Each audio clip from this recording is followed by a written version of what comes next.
माझं नाव असावरी जगदाळे. मी संतोष जगदाळेंची मुलगी आहे. आम्ही आमच्या परिवारासोबत फिरायला गेलो होतो पहलगामला, काश्मीरमध्ये.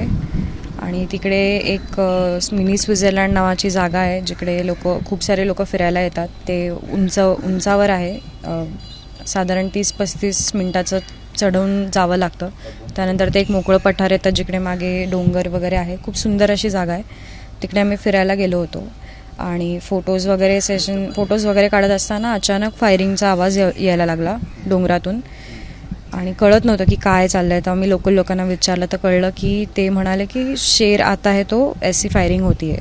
तर मग नंतर अचानक लोक पळायला लागली, सगळी म्हणजे इकडे तिकडे गर्दी व्हायला लागली, लोक पळायला लागली.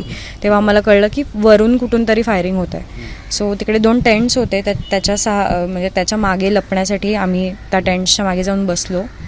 आणि आमच्यासोबत जे आमचे फॅमिली फ्रेंड होते गणबोटे, जे त्या सगळ्यामध्ये माझ्या वडिलांसोबत होते, ते झोपले होते. आणि त्यांच्या शेजारी त्यांची बायको, मी, माझे आईवडील आणि आमच्या शेजारी आणखी 2 फॅमिलीज होत्या ज्या आमच्यासोबत बसल्या होत्या. ते लोक पण प्रचंड घाबरली होती. आमच्या ऑपोजिट साईडला एक टेंट होता जिकडे काही लोक लपली होती. तर त्यांच्यातल्या काही लोकांवर फायरिंग झालं. जे फायरिंग करत होते त्यातला जो कोण तो व्यक्ती होता तर मग तो आमच्या इथे आला. मग त्याने माझ्या वडिलांना उठवलं. त्यांच्यावर पण फायरिंग झालं. म्हणजे तो रागानेच पुरुषांना पकडून मारत होता. माझे जे सोबत जे काका होते गणबोटे, कौस्तुभ गणबोटे, त्यांच्यावर पण फायरिंग झालं. त्यांना पण पकडून गोळी मारण्यात आली. माझ्या वडिलांवर 3 बुलेट्स फायर झाला. एक डोक्यात झाली, एक त्यांच्या खांद्याच्या पार्टला म्हणजे छातीजवळ झाली, आणि एक कानापासून टच होऊन गेली होती, पण ती लागलीच होती. म्हणजे डीप कट होता तो. त्याच्यामुळे माझे वडील तिथेच पडले. आणि जे आमच्यासोबत होते कौस्तुभ गणबोटे, ते काका माझे, तर त्यांना पण बॅकफायर झाली. म्हणजे मागून गोळी घातली, कारण ते उलटे झोपले होते. तर त्यांचा डोळा फोडला गेला, त्याच्यामध्ये फुटला म्हणजे.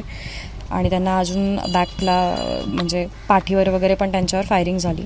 आमच्या शेजारी ज्या फॅमिलीज होत्या त्यातले पण 2 पुरुष आहेत, त्यांच्यावर पण फायरिंग झाली. असे बरेचसे फॅमिलीजमधले मेन पुरुष लोक होते ज्यांच्यावर फायरिंग झाली आणि ते गेले. सो तिकडनं आम्हाला पळून यावं लागलं, कारण आम्हाला हेल्प हवी होती. तर आम्हाला हेल्प मागण्यासाठी खाली जाणं गरजेचं होतं. सो आम्ही अराऊंड 30 मिनिट्स उतरायला आम्हाला लागले. तिथे एक लोकल जो घोडेवाला होता, तो माणूस खूप चांगला होता. त्याने आम्हाला हेल्प केली. म्हणजे तो थांबला, तो पळून नाही गेला. तो म्हणला की आप हमारी सवारी हो, तो मेरा काम है आपको इधर से नीचे लेके जाना. तो आम्हाला व्यवस्थित त्यांनी खाली पोहोचवलं. तिथल्या लोक जेवढी पण तिथे ते घोडेसवारीवाले, तिथे जे टुरिस्ट पॅक्स म्हणजे त्या राईडसाठी जी पॅकेजेस असतात ते देणारी लोकं होती, त्यांनी पण आम्हाला हेल्प केली. मला चक्कर आली होती तर त्यांनी मला उचलून गाडीतनं हॉस्पिटलाइज करायचं ट्राय केलं. हे अशी खूप सारी हेल्प तिथे मिळाली. आम्ही जेव्हा उतरत होतो तेव्हा मिलिटरी वर चालली होती. सो आम्हाला माहिती होतं की आमची माणसं तिथनं काढली जातील. साधारण 4:30-5ला आम्ही ऑलमोस्ट म्हणजे हॉस्पिटलमध्ये होतो सगळेजणं. त्यानंतर आम्हाला कळालं की आमची जी माणसं आहेत, जी वर अडकली होती, त्यांना हेलिपॅड थ्रू श्रीनगरला वगैरे शिफ्ट केलं गेलं आहे.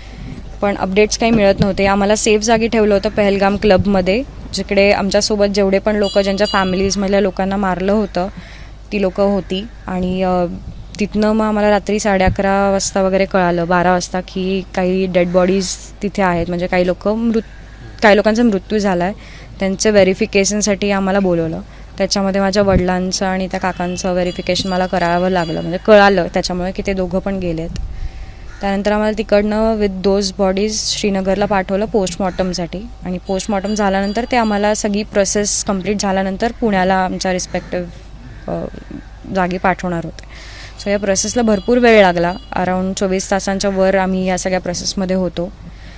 फक्त एवढंच की काही लोकांमुळे हे थोडं सोपं झालं. म्हणजे आमचा जो ड्रायव्हर होता, तो म्हणजे मी त्या माणसाला मरेपर्यंत विसरणार नाही. तो एकदम म्हणजे देवासारखाच माझ्यासाठी उभा होता. तो मला म्हणत होता, सिस्टर आपको जो भी हेल्प चाहिए मैं हूँ इधर.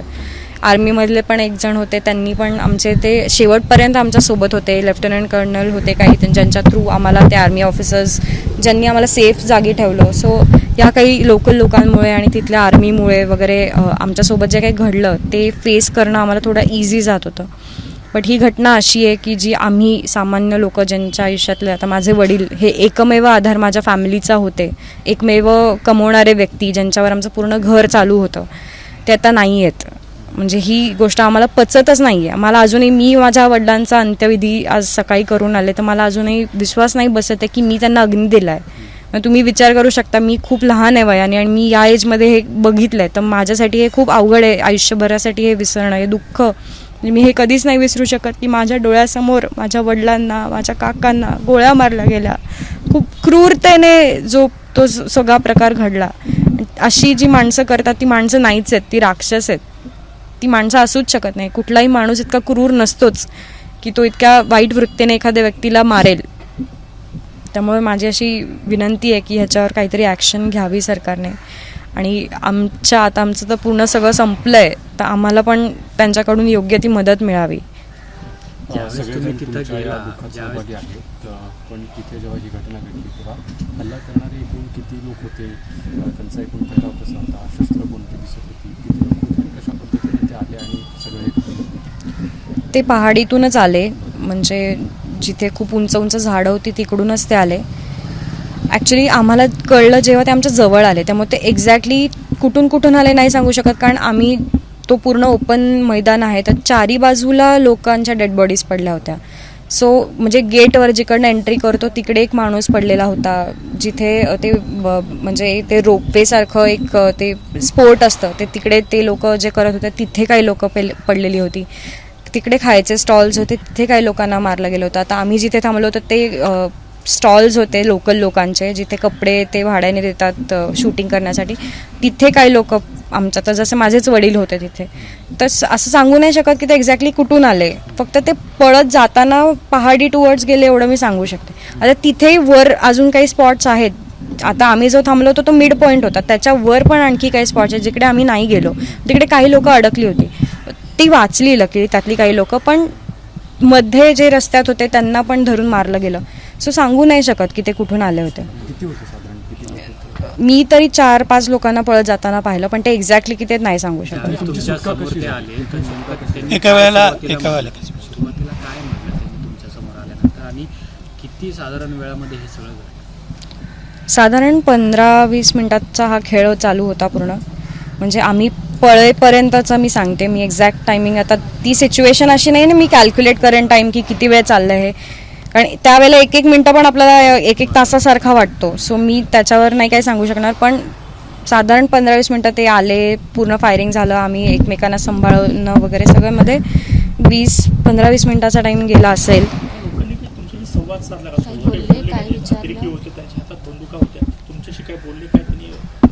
नाही, ते फक्त आम्हाला एवढंच बोलत होते की तुम्ही कलम वाचून दाखवा. आता ज्यांना येत असतील त्यांनी वाचली असतील, ज्यांना नाही येत त्यांनी नाही वाचली, पण त्यांनी असं काही स्पेसिफिक म्हणजे मला माहिती नाही की त्यांनी असं का केलं, पण त्यांचा राग आहे की आम्हाला तुम्हाला मारायचं तर ते कुठलाही हेतू घेऊन मारू शकतात ना.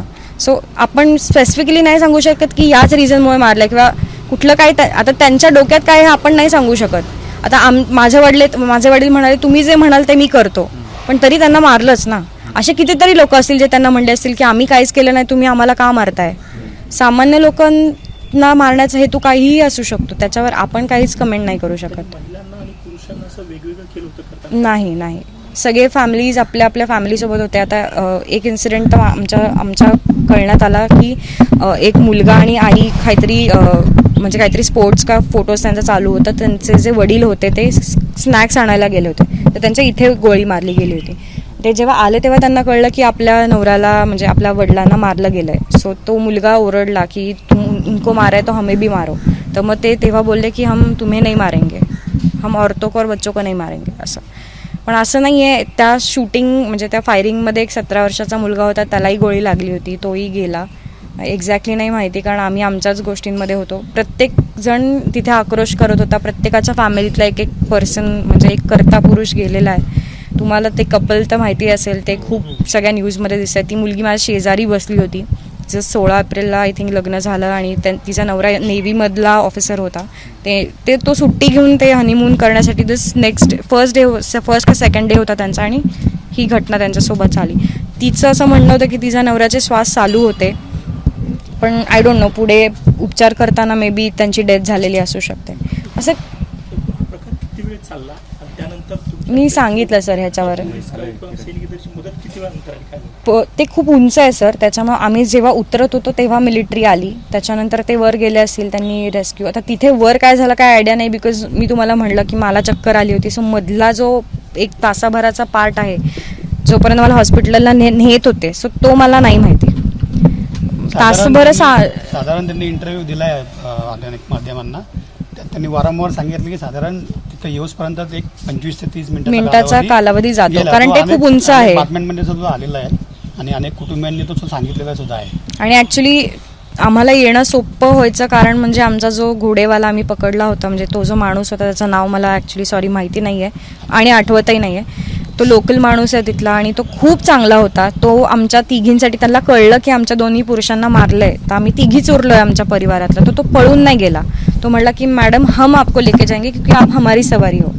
तो आम्हाला तिघींना घोड्यावर, माझी आई पडली, तिला लागलं, तिला उठता येत नव्हतं, त्या सगळ्या परिस्थितीत त्यांनी तिला उचललं, तिला घोड्यावर बसवलं.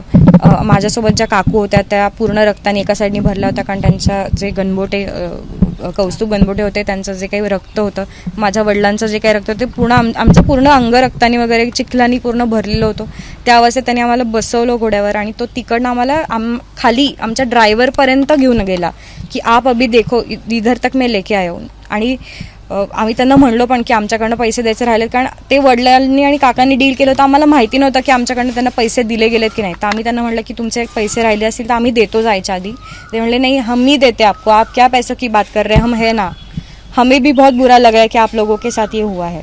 सो तिथल्या लोकांना म्हणजे ते रडत होते. आमच्यासोबत जो ड्रायव्हर होता फर्स्ट डेपासून, तो मला म्हणजे जेव्हा आम्ही श्रीनगर एअरपोर्टला आलो, जिकडनं आम्ही रिटर्न येणार होतो पुण्याला, एक हॉल्ट फ्लाईट होती आणि तिथनं आम्ही रिटर्न येणार होतो, तो माणूस माझा हात पकडून डसाडसा रडत होता की सिस्टर ये क्या हो गया आपके साथ. पण माझे वडील आणि ते जे कौस्तुभ गणबोटे होते त्यांचं त्या ड्रायव्हरसोबत आमचं 2च दिवसात इतकं चांगलं ट्युनिंग जुळलं की तो अख्खा वेळ माणूस तो माझ्यासोबत होता. म्हणजे मी त्याला म्हणलं की आप मुझे हेल्प करो, आप किधर मत जाओ, तो गेला नाही. तो आजारी होता तरी तो अख्खा वेळ आमच्यासोबत होता, रात्र दिवस कुठेही. मी त्याला म्हणलं की अभी गाडी निकालो, तो गाडी काढत होता. मी त्याला म्हणलं अभी इधर से उधर जाओ, वो ये लेके आओ, वो लेके आओ, तर सगळं माझ्यासाठी तिथे उभं राहून करत होता. आज मी पुण्यात सकाळी माझ्या वडिलांना त्यांना सगळ्यांना घेऊन येईपर्यंत, माझी जेव्हा एअरपोर्टला आमची फ्लाईट लँड झाली तेव्हा मी फोन चालू केला तर पहिले मला त्याचे 5 मिस कॉल पडलेले दिसले. मग तो रात्रभर तेव्हाही जागा होता, कारण आमची ऑफ वेला फ्लाईट होती, 3:30ची फ्लाईट होती आणि आम्ही पोचणार पहाटे होतो. तर त्याचा मी पहिलं उतरल्यावर त्याला फोन केला की भाई हम पहुंच गए. मग तो म्हणला की मुझे बहुत बुरा लग रहा है. आज तो हॉस्पिटलाइज झाला कारण तो आजारी होता, पण तरी तो आमच्यासाठी पळत होता. म्हणजे माणुसकी होती त्याच्यामध्ये, म्हणून आम्ही त्याच्या मदतीने तिथे सर्व्हाइव्ह करू शकलो. मिलिटरीचं खूप सपोर्ट मिळाला, आर्मीचा खूप सपोर्ट मिळाला, म्हणून तिथून आम्ही सर्व्हाइव्ह करून इथपर्यंत येऊ शकलो. पण ॲक्च्युली तो खूप भीतीदायक प्रकार होता. खूप भीती वाढवती की कुठून कधी एक बुलेट येईल आणि ती आपल्याला फोडून जाईल, सांगू शकत नाही. सरकारकडनं एवढीच अपेक्षा आहे की माझे वडील माझे मित्र आहेत खूप चांगले. तर आयुष्याचा प्रत्येक एक टप्पा असतो. कष्ट केल्यानंतर माणसाचं एक झाडाला फळ लागण्याची जी वेळ असते, त्या काळात माझ्या मित्राचा मृत्यू झाला आहे. सरकारकडनं आम्हाला एवढ्याच अपेक्षा आहेत की माणूस तर गेला आहे, तो काय भरून निघणार नाही आहे, पण जास्तीत जास्त त्यांना कम्पेन्सेशन मिळावं, जास्तीत जास्त भरपाई मिळावी, याच्याबद्दल मी मित्र म्हणून तिच्या वतीने थोडंसं बोलतो. कारण ती आज खूप लहान आहे, बोलू शकत नाही आणि खूप सकाळपासून प्रत्येक वारंवार प्रश्न विचारून ती थोडीशी 3 दिवस ट्रॅव्हल केल्यामुळे थोडी थकली पण आहे.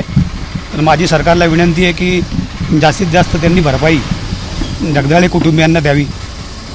मी संतोष नावाळे मित्र म्हणून आणि त्यांच्या परिवाराचे कुटुंबियांच्या वतीने मी सांगतो की त्यांना जास्तीत जास्त भरपाई मिळावी, कारण हा उमेदीचा काळ त्यांचा होता. अनेक स्वप्न त्यांची राहिली होती पुढच्या 10 वर्षामध्ये जी पूर्ण करायची होती. अनेक वेळा ते आसवरीचं लग्न करायचे आणि नंतर आपल्याला सेटल व्हायचं आहे, आपल्याला पुढं असं करायचं आहे, असं बरंच प्लॅनिंग त्यांचं चालू असायचं आमच्याबरोबर मित्रांबरोबर. ते कुठेतरी टप्प्यावर अर्धवट थांबलेलं आहे. त्यामुळं तिच्या परमिशनने मी तुम्हा सर्वांना जगदाळे कुटुंबियासाठी भरपाईची मागणी करतो. एबीपी माझा, उघडा डोळे बघा नीट.